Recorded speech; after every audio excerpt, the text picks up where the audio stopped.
Agradecer a Deus por mais um dia que passou e agradecer também para essa noite que está começando, um sinal muito boa. Já estamos começando muito bem, falando nas coisas de Deus, e é isso que nós queremos, estar na presença de Deus. Então, rogamos, Senhor, que nossa reunião seja muito boa. Nós estamos sempre na presença dos bons espíritos, porque nós acreditamos de verdade que os bons espíritos sempre estão na nossa frente. Nós só queremos ajudar os bons espíritos que têm a hora marcada e têm o benefício marcado, que é de estar nos ajudando, sempre. Aí quer dizer, eles é que estão fazendo, nós é que estamos tentando ajudar. Mas mesmo assim, agradecemos muito a Deus por esse momento muito maravilhoso de estarmos na presença do Senhor, porque nós estamos na presença dos bons espíritos. E os bons espíritos representam aqui a Deus aqui nesse momento. Deus é para nós, são os bons espíritos que estão representando Ele. Essa é a vontade de Deus, ter sempre bom representante. E nós, um dia também, seremos bons representantes de Deus. Para isso é que nós estamos aqui, melhorando tanto nós encarnados como nós desencarnados. Estamos todos querendo melhorar para um dia ser também representante de Deus. E será uma grande glória. O tempo não importa. Uma hora nós chegamos lá para ser um grande representante de Deus. Então, o irmão vai ler a palavra escrita pelos bons espíritos, seja o Evangelho ou seja um outro livro que também fala os bons espíritos e dá os conselhos deles. E nós estamos aqui prontos para receber. A paz de Deus esteja com todos, que assim seja. Que assim seja. Seja. Graças a Deus, gratidão. Nós estamos estudando o livro O Homem Integral, de Joana de Ângeles, hoje 15 de dezembro de 2025. Estamos na quinta parte. O Homem em Busca do Êxito, no capítulo 18, Comportamentos Neuróticos. Já vimos um pedaço desse título, Comportamentos Neuróticos, e hoje vamos continuar. Só lembrando, né, nos itens anteriores, Joana de Anjos nos levou a reflexão sobre alguns tipos de pessoa que ela classificou, né, para a gente melhor se identificar nelas. Então, até coloquei aqui enumerando para a gente relembrar o que nós já estudamos na semana passada. Então, ela falou sobre pessoa espelho, que é aquele pessoa que reflete a conveniência dos outros. É uma pessoa assim que perde um pouco da sua própria identidade e vai se repetindo aquilo que os outros faz ou age, até no sentimento às vezes. A tal da Maria vai com as outras, né? Ela acaba seguindo os demais. Homem parede é aquele que quando ele sente a outra pessoa ou convive, ele reage, é aquele mais reativo contra vibrações que são dirigidas a ele, até mesmo antes de examinar essas vibrações, ele já reage. E ela fala também dos raros, né, que são mais raros, que é os homens pontes. Então, esses homens pontes, é o que seria, né, que ajuda, né, entre os extremos para ajudarem, para socorrerem nos abismos existenciais, aqueles que são pontes, né, que contribuem para que os extremos se ajudem. Então, no meio dos extremos. E depois, por fim, o homem-ação, que é aquele do equilíbrio. Ele vai, é o ideal nosso, né, que nós estamos buscando, chegar àquele que abandona, né, as práticas dos homens anteriores e se torna aquele homem que tem a ocupação maior com o seu próprio desenvolvimento, não se conforma também com as situações do conformismo neurótico, né? Abandona esse conformismo diante das outras pessoas aqui narrada e para fim de comandar o destino, sempre maleável a injunções novas e motivadoras. Esse é o homem ação, que reúne todas as outras situações. Né? Até eu coloquei aqui o último slide, né, da semana passada, que ele traz justamente essa definição maior do homem-ação. Recortei apenas esse parágrafo aqui, né, para a gente refletir. E hoje nós já vamos para uma outra parte ainda desse estudo. Seu Maurício, o senhor quer falar alguma coisa? Ainda? Não, tá ótimo. Vamos direto Pode para o mandar próximo? brasa. Ok. E esse aqui então é o de hoje, dia 15 de dezembro. O senhor quer fazer ele? Pode ser. Há personalidades neuróticas que atendem receosas de serem absorvidas pela sua grandiosidade e dando às suas expressões, céus, montanhas, mares, florestas, etc., determinados tipos de projeções humanas, poderosas e devoradoras.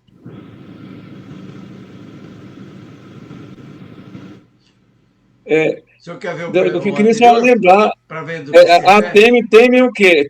É porque a temem, vamos ver aqui, sendo Vai. parte integrantes da mesma, só vamos ver esse finalzinho, sendo parte integrantes da mesma, seres humanos, eu vou voltar lá nesse outro, os seres humanos têm as suas matrizes em sua natureza, com a qual devem manter um relacionamento saudável ao invés de evitá-la.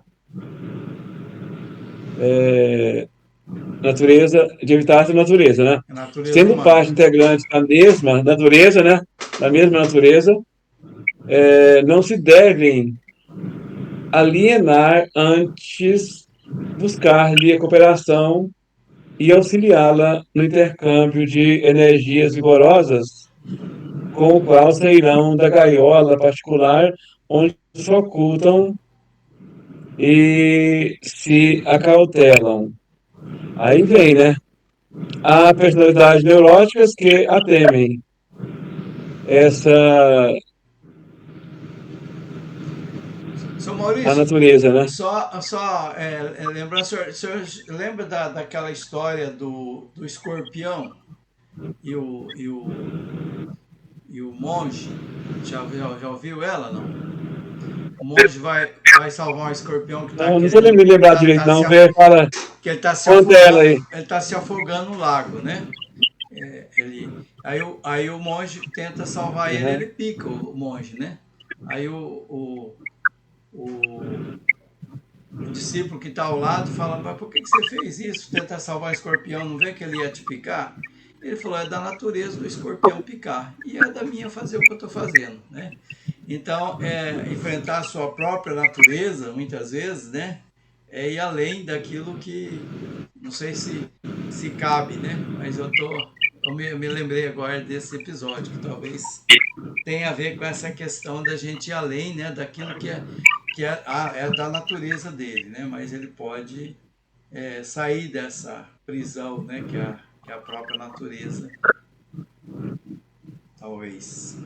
É porque é interessante quando um texto, né, por exemplo, a personalidade neurótica que a teme. Então, a teme está falando lá da natureza nossa, que está lá anteriormente, ali naquele, né? Receosos de serem absorvidos pela sua grandiosidade e dando às suas expressões, como céu, montanhas, mares, florestas, etc., determinados tipos de projeções humanas, poderosas e devoradoras. Então, igual você está falando, natureza, nós temos a nossa natureza, né? E natureza não é aquela que nós fomos criados, não. A natureza que nós mesmos criamos, né? Porque se Deus nos A nossa criou natureza é evolucionista, né?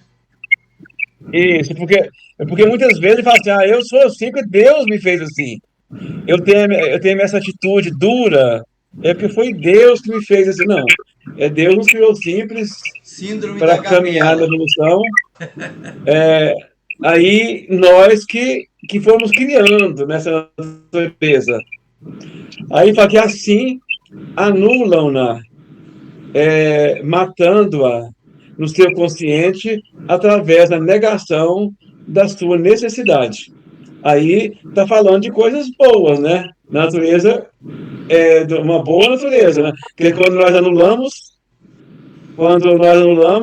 matando-a no consciente através da negação da sua necessidade. Os comportamentos neuróticos são desgastantes, extrapolando os limites das existências orgânicas, que passam a somatizá-los, abrindo campo para várias enfermidades que poderiam ser evitadas. Então, possivelmente, aqui eu estou voltando aqui, assim, nesse segundo parágrafo aqui, fala assim anulam, né? Aí está falando da natureza neurótica mesmo. Porque se nós trabalhamos é, trabalhando para determinados tipos de projeções humanas, poderosas devoradoras. Então, essas devoradoras, nós vamos, podemos, assim, anulá-las, matando-os lá no consciente, através da negação de sua necessidade. Então, a nossa natureza neurótica, nós não precisamos dela. Nós podemos ir retirando. Ele fala que os comportamentos neuróticos são desgastantes, extrapolando os limites das resistências orgânicas que passam a somatizá-los, abrindo campo para várias enfermidades que poderiam ser evitadas. Então, está em nós, né, essa questão de trabalharmos, né, anulando tudo que é mais nocivo em nós. Eu outro dia estava observando uma pessoa falando da necessidade de a gente ouvir, mas foi num programa aí, a pessoa falando assim, é muito importante, uma pessoa que eu dizia assim, que ouvir a voz interna da gente, né? Isso é muito importante, você ouvir essa voz interior. Aí eu fiquei analisando, a coisa muito certa, né? Porque a voz interior é a lei natural. A voz interior que está em nós já é a lei natural. Porque quando o Kardec, o Espírito Deus fala que o Kardec pergunta onde está nessa lei natural, essa lei de Deus, né, natural, aí o Espírito fala que está na nossa consciência, porque está em nós. Se nós aprendermos a ouvir isso que está em nós, né, ouvir lá no nosso interior, por exemplo, quando nós vamos praticar uma ação qualquer, e nós estamos com dúvidas, se nós analisarmos direitinho, ficar parado e tentar ouvir, será que está correto? Será que isso é o certo de fazer? O que eu deveria fazer mesmo para qual é o caminho que eu devo percorrer por aqui para eu seguir reto? Então, se nós ouvirmos essa voz interior, nós vamos dar o passo correto, né? Que é onde a gente vai abrindo campo para melhoria e para evitar, e como diz, evitar várias enfermidades. É isso. Ok. Nós, na semana anterior, né, nós tínhamos falado sobre... Francisca, boa noite, seja bem-vinda. Muito bem, então nós estávamos falando, eu estava começando a dizer sobre... Na semana passada, até nós tínhamos comentado alguns comportamentos, como essas síndromes que hoje existe, TDAH, o próprio autismo, TOD, né, transtorno obsessivo, enfim, vários transtornos que tem, aquela questão da pessoa ter dupla personalidade ou bipolar, né? Tem várias neuroses que atacam a comunidade, que provavelmente já tinha antes, mas hoje já estão classificando e descobrindo, né? Então é uma infinidade disso aí.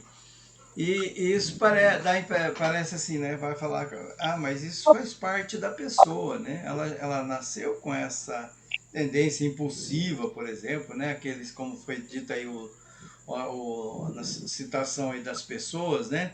Tem aquela que ela reage a qualquer tipo de energia. Então, provavelmente poderíamos colocar ela classificada nesses impulsivos, né? Esse que reage a qualquer coisa, ele reage, causa às vezes desastres e outras coisas mais. Então eles são vítimas, né? Escravos dessa questão assim comportamental, dessa neurose que eles trazem consigo, né? Que talvez todos nós tenhamos também em níveis diferentes e tudo mais, né? Que às vezes a gente nem saiba. Inclusive, quando eles descobrem, né, o diagnóstico vem, fica mais fácil tanto para ele conviver com isso e dar uma melhorada no comportamento, quanto as pessoas que se relacionam com eles. Então, passa a ideia de que esses comportamentos, né, são da própria pessoa e são imutáveis. E não é isso, né? As pessoas podem e devem trabalhar para melhorar. Inclusive, o próprio tratamento disso, né? Por exemplo, assim, aquela síndrome do pânico, né? É a pessoa experimentando aos pouquinhos aquilo que causa pânico, causa medo nele, para ele poder ir vencendo essas situações. Então a pessoa fala, não, mas isso é da minha natureza. Então até ela compara aqui céus, montanhas, mares, florestas. Quer dizer, é muito grande isso aí, eu não consigo vencer. Né? Então, e daí ficam à mercê dessas situações. Então elas se anulam, né? Mata nela aquela perspectiva de avanço, de progredir.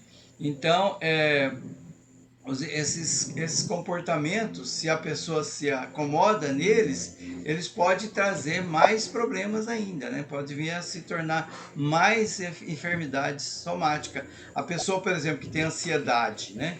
Se ela não trata a ansiedade, ela pode trazer outros problemas físicos, né? Por conta disso. Então, eu entendo que, bem lembrado do seu Maurício, a pessoa fazer essa viagem íntima, né? E ouvir a voz interior, que a voz interior é a própria pessoa clamando, como às vezes até orientações do plano espiritual, né, dentro de si, para que ele trabalhe isso melhor. Ok? Vamos para a próxima? Não estão me ouvindo? Então. Estou ouvindo, pode ser. Estou ouvindo. Minha internet, acho que ela está oscilando. Vamos para o próximo, então. Nós já mudamos de título agora, então. Doenças físicas e mentais. Né? Nós vamos agora partir para doenças físicas e mentais. Esse aqui é o primeiro quadro. Né? A expressiva soma de atividades físicas e mentais atesta que o homem é um ser inacabado. A sua estrutura orgânica, aprimorada nos milênios da evolução antropológica, ainda padece a fragilidade dos elementos que a constituem. Vulnerável a transformações degenerativas, é tecido que reveste o psiquismo e que, através dos seus neurônios cerebrais, se exterioriza, afirmando-lhe a pré-existência consciencial, independente das moléculas que constituem a aparelhagem material. A consciência, na sua realidade, é fator extrafísico, não produzido pelo cérebro, pois que possui os elementos que se consubstanciam na forma que lhe torna necessário a esterilização. Essa energia pensante, pré-existente e sobrevivente ao corpo, evolve através das experiências reencarnacionistas que lhe constitui o processo de aquisição de conhecimentos e sentimentos até lograr a sabedoria. Então ela lembra aqui que nós não somos só não somos só físico, né? De novo, né? Não somos só matéria. Atividade física e mentais mostram que nós somos um ser inacabado, mas nós não somos só matéria, nós temos algo mais que a mente.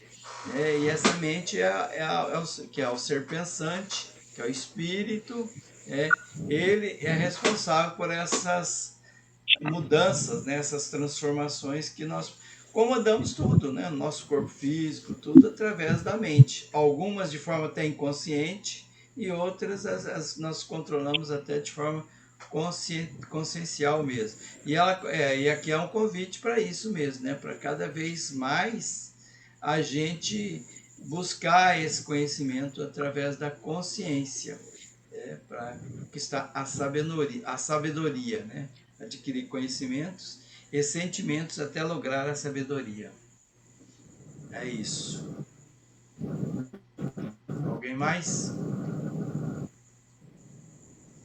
É interessante o que fala de nós como seres inacabados, né? Porque quando Deus nos criou simples e ignorantes, que sem conhecimento, significa sem conhecimento. E deu a nós essa capacidade de crescer. E nós estamos crescendo. E o espírito já é acabado, pronto, só se o espírito já atingiu a evolução suprema, né? Então, quando ele tem a evolução suprema, já é um ser completo, acabado. Mas enquanto nós estamos em crescimento, somos seres inacabados. E é até difícil da gente imaginar a chegar a um ser acabado e pronto, né?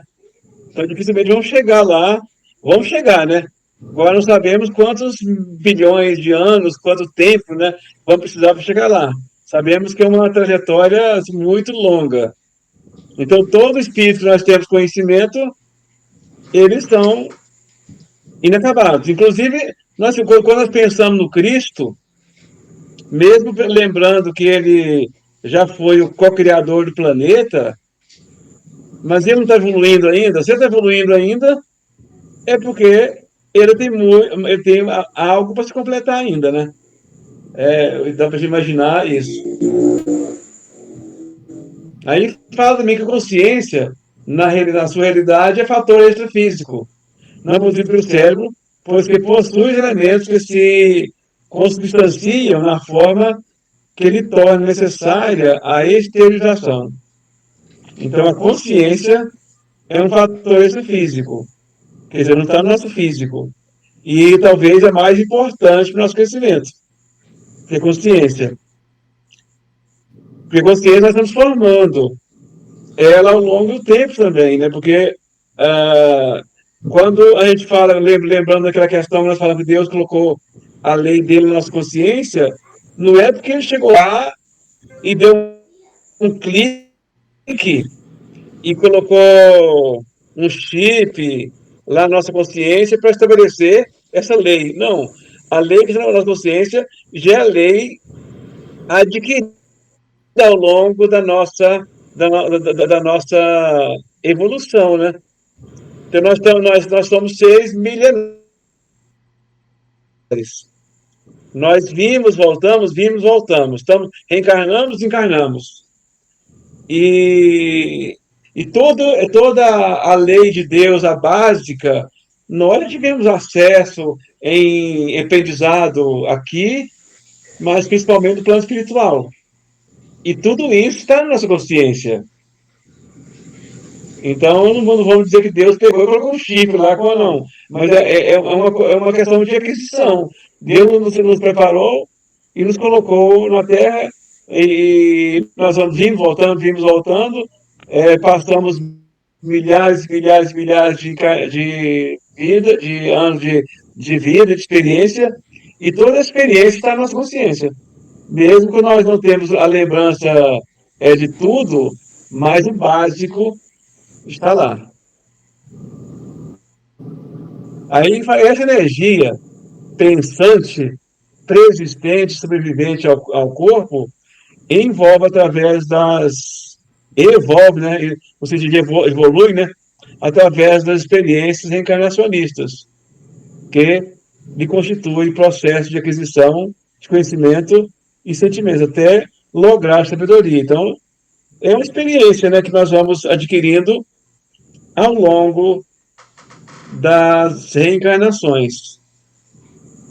É isto. Ok. Barçanufo, você tá ouvindo? Quer comentar também? Francisca? Tô ouvindo, eu só tô pensando aqui que a batalha é grande e o caminho é comprido, né? Mas nem por isso que nós vamos esmorecer, né? E se nós esforçar um pouco, pode chegar mais rápido, né? Assim, não tão rápido, mas igual Jesus, porque aquele foi muito rápido. Mas nós possamos tentar melhorar para chegar mais rápido um pouco, né? Se for para gastar 1 milhão, a gente pode gastar 500 mil anos, já melhora um pouco, né? Só isso mesmo. Estamos caminhando, né? É, Estamos caminhando. Ela lembra aqui na segunda frase aqui que são milênios de evolução que nós já estamos. depende de nós, né? É. Pro próximo então, né? Vamos lá. Aí está. Esse é o seu Maurício. Então, como consequência, faz-se herdeira de si mesma, utilizando-se dos recursos que amealha, os recursos que adquire, né? E deve investir para mais avançados logros, objetivos, né? Etapa a etapa. Então, como vocês falaram aí, que o Barcelona falou, do tempo, né? Então, a gente vai herdamos os conhecimentos nossos do passado e vamos trabalhando, buscando avançar cada vez mais, de etapa a etapa, vamos chegando lá. Em razão disso, podemos repetir que somente há doenças porque há doentes. Isto é, a doença é um efeito de distúrbios profundos no campo da energia pensante ou espírito, né? É interessante quando fala só a doença porque há doentes, né? Então, por que existe o câncer? Por que existe o Alzheimer, o mal de Parkinson, por exemplo? Por que existe? Porque nós somos espíritos doentes. Então, o doente pega a doença. Quando nós não formos mais doentes, não vamos pegar nenhuma doença mais. Ou seja, aí a doença, quando na Terra só tiver espíritos sãos, por exemplo, não haverá doença, porque a doença, ela só vem e só está no espírito doente, né? Porque nós temos uma coisa aí que eu quero mostrar é o seguinte: estar doente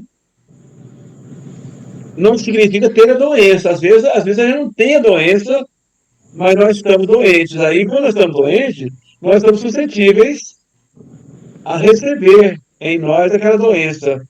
Do contrário, não ficaríamos. Por exemplo, inclusive, a gente fala muito das doenças contaminosas, doenças que fala que isso pega, isso não pega, né?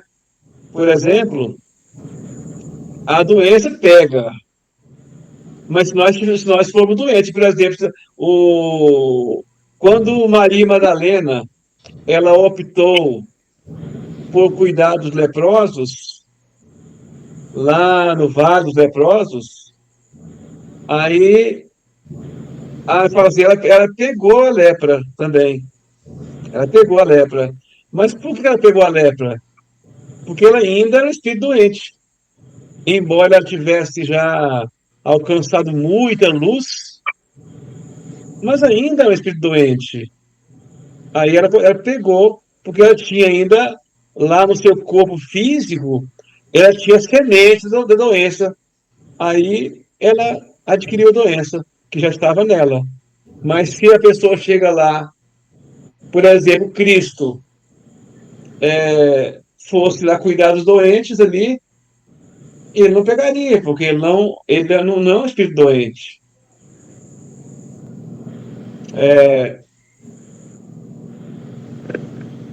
Ainda diz também que as suas resistências ou carências orgânicas resultam dos processos da organização molecular dos equipamentos de que se serve, produzidos pela ação da necessidade pensante. Resistências ou carentes é o resultado desse processo, né? Da nossa organização molecular, que são produzidas pela necessidade que nós temos pensante, pelo nosso ser espiritual, que vamos adquirindo isso. O psicossoma organiza o soma necessário à viagem breve no tempo para a individualidade espiritual. As doenças orgânicas se instalam em decorrência das necessidades kármicas que lhes são inerentes, convocando o ser a reflexões e reformulações morais proporcionadoras do reequilíbrio. Então, nesse final aqui, praticamente já foi só reforçar o que nós já havíamos falado antes, né?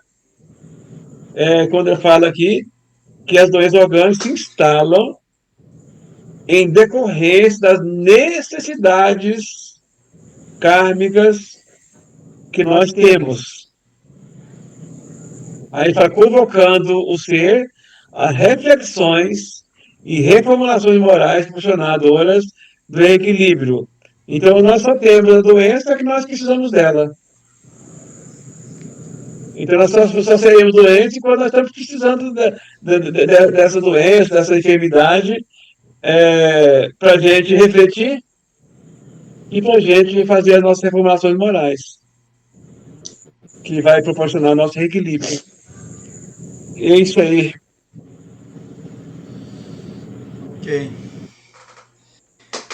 Essa parte aqui, ela assim, traz para nós a evidência, essa questão nossos herdeiros de si mesmo. Então, e essa herança, ela pode ser bem utilizada ou mal utilizada. Então nós temos dentro de nós uma herança dos distúrbios, né, que nós criamos, das situações que nós ainda temos que resolver dentro de nós. Ela diz necessidades, né, que nós ainda temos que resolver. Por conta disso, ela provoca essa organização molecular, né, da nosso corpo físico, de acordo com a nossa necessidade. Então, nós nascemos com a predisposição a certa doença, porque ela é uma necessidade kármica para a gente se modificar moralmente e promover o equilíbrio. Então, nós estamos nessa busca do equilíbrio, como foi dito até, né, nas slides anteriores e no último também. Nós estamos buscando o equilíbrio, né? E o equilíbrio, para chegar a esse equilíbrio, às vezes nós temos que passar por certas enfermidades que nós provocamos pela nossa desorganização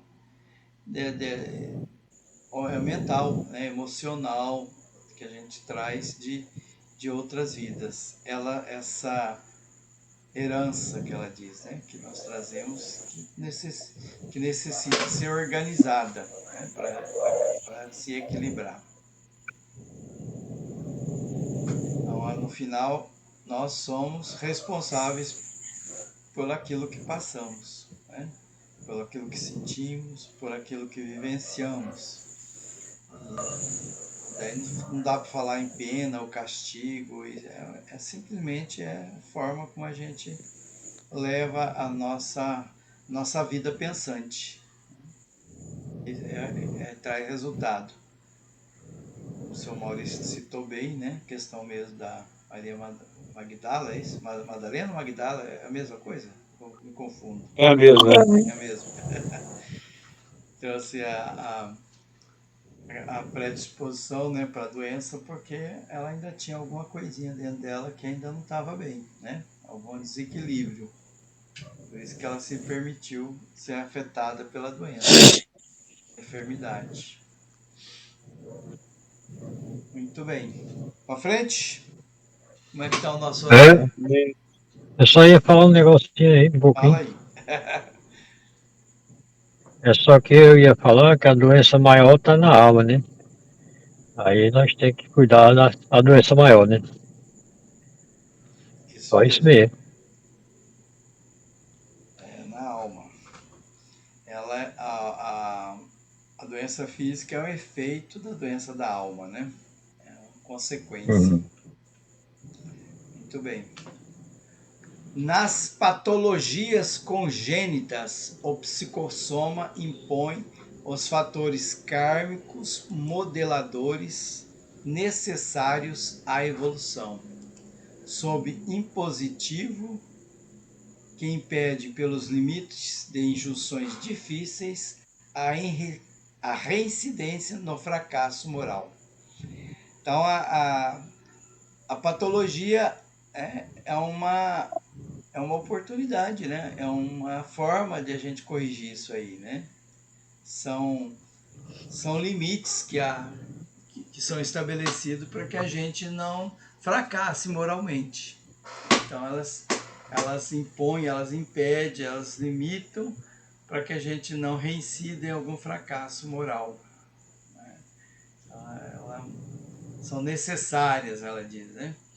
Por isso que alguns dizem, né, bendita doença, né? Nós devemos agradecer a enfermidade, porque ela nos traz esse corretivo, é um corretivo, né, que nós trazemos para o nosso caminhar. E que nós mesmos modelamos e fazemos, provocamos ele.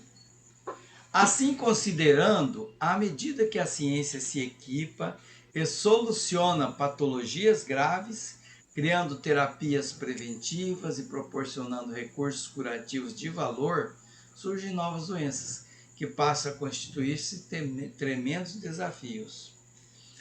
Senão, senão o homem superaria Deus, né? Se não acontecesse isso. Não, o homem vai conseguir curar tudo que é doença, não vai mais ter doença. Mas e a necessidade moral, como é que fica?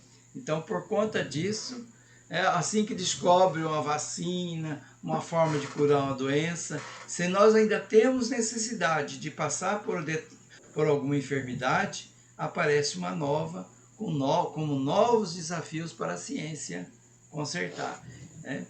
Isso não quer dizer que a ciência deve cruzar os braços e deixar a doença porque é uma necessidade. Não, não é isso. Tanto é que a gente hoje, né, nós temos condições assim bem melhores que no passado, né? Evolução, né? Tanto na questão do combate a certas enfermidades, quanto a questão de vivenciar o próprio tratamento, né? Eu não comentei aqui, mas na sexta-feira eu passei por uma cirurgia aqui no rosto, né? Para tirar um pequeno câncer que tinha aqui. Essa foi mais simples, mais rápida.